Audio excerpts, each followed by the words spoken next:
Good evening, everyone. We're here with Brazil Biz, our first interview with District 3 Orange County Commissioner Mayra Uribe, and she is giving us the pleasure to have her for an interview over a few points to introduce her to the community and see how everything's going to go on from now on. Big change is coming, and we expect good news.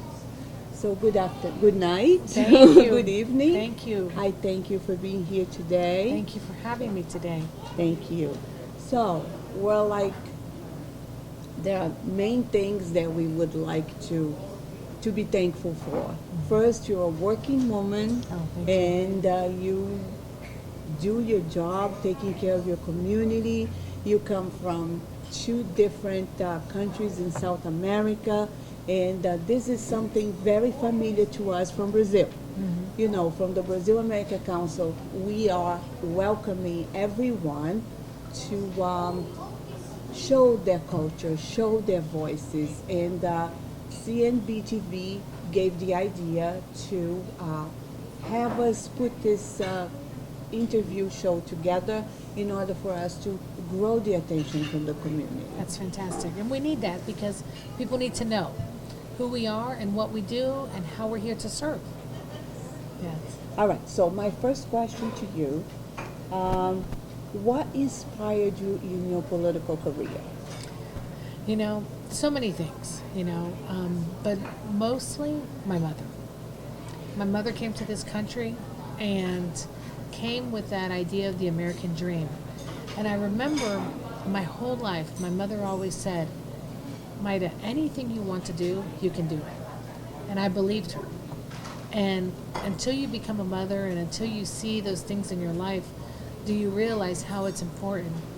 And luckily I have an amazing family and my amazing mother who set that foundation from a little girl to be involved. You know, you can't be home and not like what you don't see or like what you see and not be a part of it to help it. And I was always very involved, but I knew as an adult I needed to do something more to make a bigger impact in my community.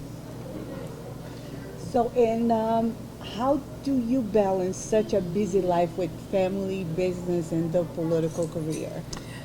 It's hard. I'm always tired.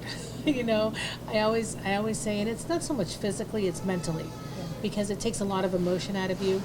I love being a mother. I have two children, a 17-year-old and a 3-year-old, and they're very different, My 17-year-old, sometimes I say, it's easier with my 3-year-old than my 17-year-old because she's very emotional. But honestly, I couldn't do everything I do without my husband. My husband has been so supportive with our children, with our business, with my demands that I have to do in the public. And you can't do it alone. Anybody that says they can do it alone, you can't. You need to have that support from your family or someone in your life that can help push you because it's hard. It's hard. And it's always a second eye.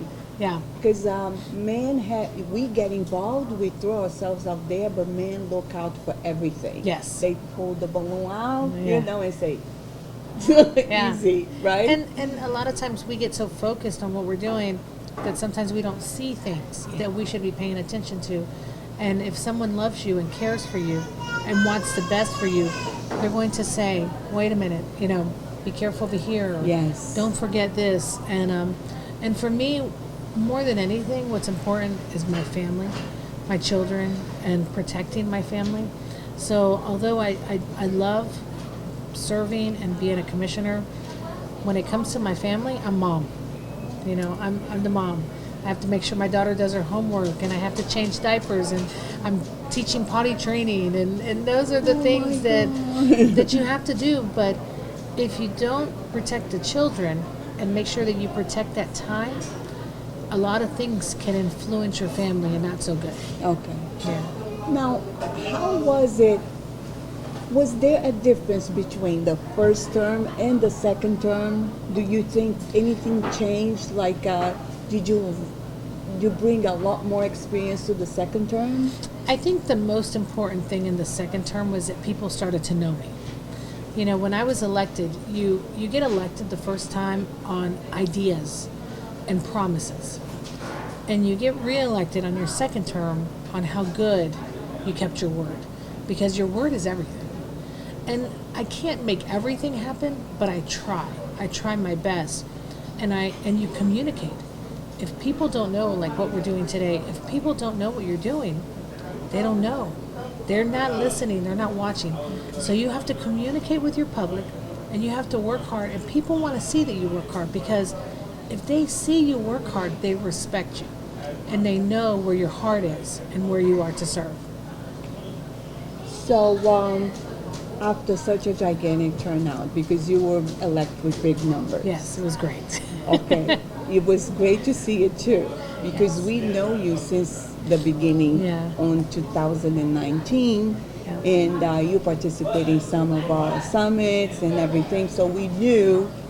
I was surprised because I thought you were going to move on to another Cycle. No, Oh. another position Oh, in really? politics. I Oh. thought you were going to just migrate to something higher. And I said, well, she's going for the second term. She's getting stronger. Let's hope she'll go for something else after that. So what's next now? Things have changed so much. When I first was elected, no one even knew what COVID was. What we were doing in our community and what we were doing for businesses, completely different. We were trying to open new businesses, bring new businesses. Now we're trying to help businesses survive. We're trying to help families survive. So the dynamics have changed a lot. And even how we communicate with people. We can't shake your hand. We can't come see you. And so I think, I tell people what God has planned for me. Hopefully for me is to be able to do my job and do it good and be with my community as we work through this. Because I am hopeful. When I watch a lot of times the news, they want to talk bad. But I want to think positive. Because there's so much bad. There's so much bad that we see every day, the stories and what's happening to people. If we don't give people hope, how do we expect them to want to lift up? And you know this. You want to give those businesses hope and people hope that we're going to see better.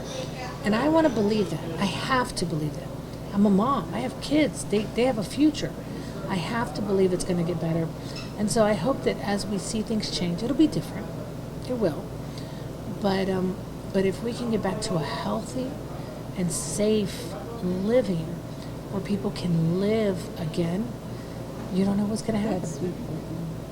I think that's the main thing, that the question that everybody asks themselves every day. When are things coming back to normal? Because it's a big question mark. We don't know. We don't know. I never would have thought it was going to be this long. Never. All right. So, are you looking into a different position in the community? Do you see yourself as mayor? You see it, and I believe very much in my mayor. He's a good person. He's my friend. Yes, he's good. And I think he's doing a lot. And I don't think he ever expected to deal with an illness this big when he was elected. None of us. I look back in 2018 when we were sworn in. We had a room with 2,000 people. And when I was sworn in December, I had a room with 70. I think that there's a lot. We're going to see, you kind of, in politics, you have to see what happens with everything. It's like chess. Who's going to move and what's going to happen and where are you going to move? But for me, I like to live in the moment.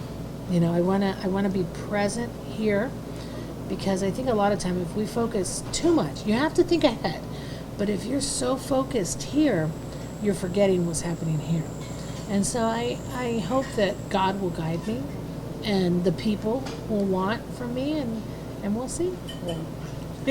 We're going to a little commercial, and you'll be right back.